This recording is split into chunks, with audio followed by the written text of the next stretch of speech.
In the 1980s, prolific horror writer Garth Marenghi wrote, directed and starred in Garth Marenghi's Darkplace, set at the titular Darkplace Hospital, which was built over the very gates of hell. The TV show chronicles the adventures of the medical crew of the place as they fight against the forces of evil that ravage the place. Darkplace was bold and provocative, asking the questions no one dared to ask while pushing the envelope of what was possible to do on television.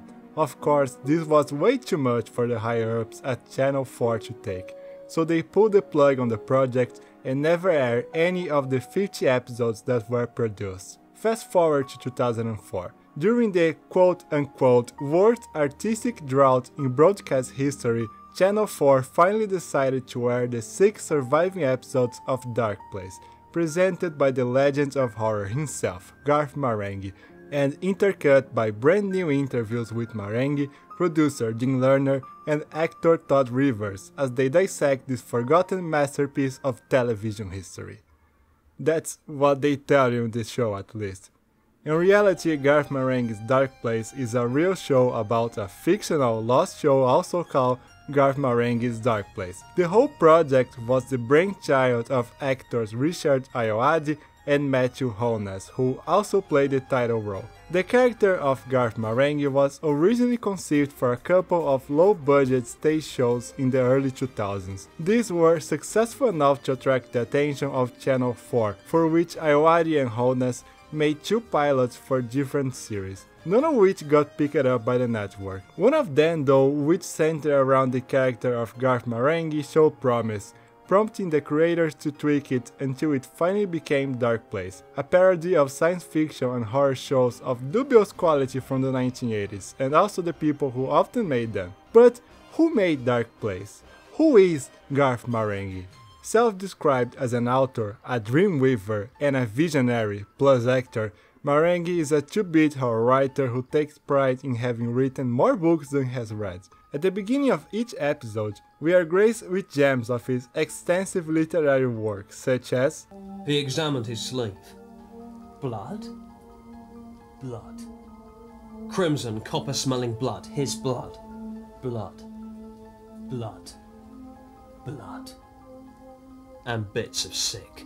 The character is completely unaware of his own flaws, however, thinking of himself as some kind of revolutionary artist, completely changing the literary landscape with his pulpy prose. A big deal of what makes this show so amusing is listening to Garth's unfiltered opinions on the world in general and writing in specific, which are supposed to be completely absurd and not at all reflective of any particular real-life writer, a fact we will most certainly ignore in order to apply your own personal bias into the stuff he says and come out completely convinced they are actually making fun of author X. I mean, come on, listen to this. I know writers who use subtext and they're all cowards, okay? What I was asking in that scene is, what if politicians continue to pay doctors peanuts? Could they literally turn into monkeys? And no one's asked that before. I know who you're thinking of. We're all thinking of the same person. They can't be talking about anyone else. The writer's pompous personality and inappropriate points of view are also revealed through the show he created, starting with the main character of Dr. Rick Douglas, played by Garth Marenghi himself. As such, nothing more logical than Douglas being portrayed as the pinnacle of the human species, an ace of medicine, extremely knowledgeable of the occult arts, a firearm expert, not to mention completely irresistible to the opposite sex, much to the chagrin of his co-workers. These co-workers include Dr. Lucian Sanchez, played by Todd Rivers, an alcoholic actor who can only deliver his lines in the most over-the-top way possible, and only through ADR. You and he were buddies, weren't you? Once. Listen. When I first joined this hospital, I was strictly solo. You were the first real buddy I ever had. But if you and he wish to be best buddies again, I won't stand in your way. Quite obviously, he also thinks of himself as the absolute shit. Possibly looking at the door, which I believe the scene was, looking back at him. Back at the door. You and he were buddies, weren't you? Need I say more? Need I say more? There is also Dr. Liz Asher, played by Madeline Wu, whose stated overcompetence comes off as a little more than lip service, since, in practice, her character is an overly emotive deadweight who usually contributes little to nothing to the plot other than serve as verbal and sometimes literal punching bag to her male co-workers. Finally, there's the administrator of the hospital, Thornton Reed, who acts as one of those over-the-top police chiefs from cowboy cop movies, which is appropriate since Douglas himself acts like a cowboy cop. Reed is played by Garth's editor and show's producer Dean Lerner, who is, by quite some margin, the worst actor of the bunch. Bye. Good gravy. A small bunch of objects are flying of their own accord in E-Wing. And apparently more objects are heading this way. Goodbye. He's also of extremely shady character. How shady? Well, did I mention Madeline Wu disappeared shortly after the making of the show? I reckon she's probably somewhere in the Eastern Bloc. That's my hunch. Do you think she's still alive then? No, I think she's probably just buried in the Eastern Bloc.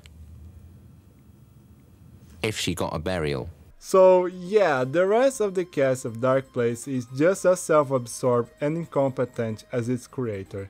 Not that it mattered for him, who still believed the series to be an underrated masterpiece, despite being just as dreadful as the rest of Marenghi's opus. Complete with wooden acting, nonsensical storylines, choppy editing, awkward framing, stiff action and shoddy special effects. Which is all quite hilarious. The mesmerizing visuals are also a great complement to the often surreal nature of many of its jokes, so they come off as even more surreal as a result. And, perhaps as a preview of what was to come from the creators, there is also plenty of witticism to be found in the dialogue as well. I'm from Bermuda.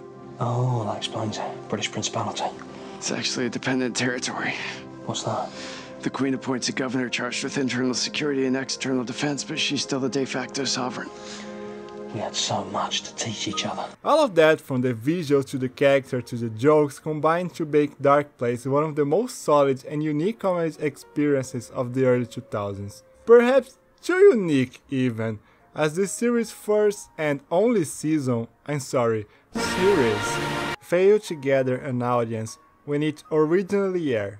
Granted, this is probably due to a combination of little to no advertising from the network and a very late night time slot. But I bet the weird nature of the show didn't help much either. The series wouldn't be the last time the world would listen of Dark Marenghi though. Yes, there is an extended Garth Marenghi universe out there. Not long after Darkplace aired, Ayoade and Holness would return for a pseudo follow-up show named Man to Man with Dean Lerner, in which Marenghi's publisher interviews several notorious people from the entertainment world, including the Master of Horror. This series failed even harder to make a splash with audiences.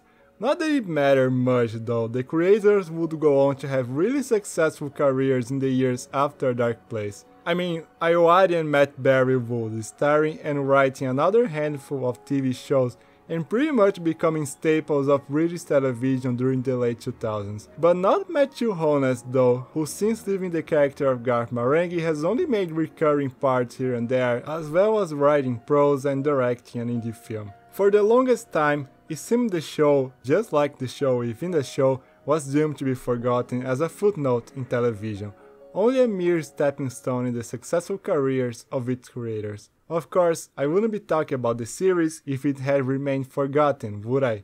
No, in the years since its original airing, Garth Marenghi's Darkplace would receive a new life thanks to the internet, where it became much easier to watch and discuss the show.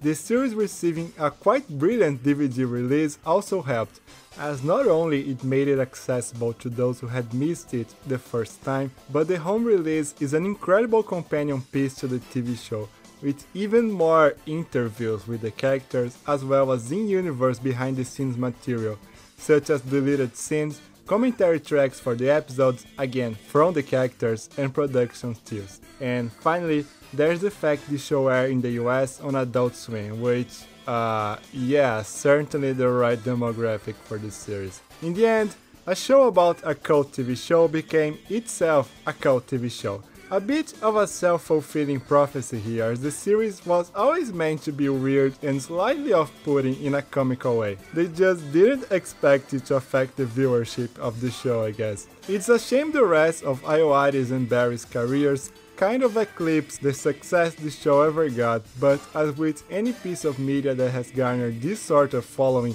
you can be damn sure those who love Garth Marenghi's Dark Place love it with an unhealthy intensity that guarantees it won't be soon forgotten.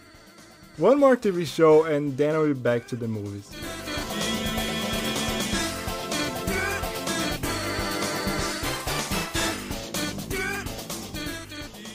All I do is sit down at the typewriter and start hitting the keys.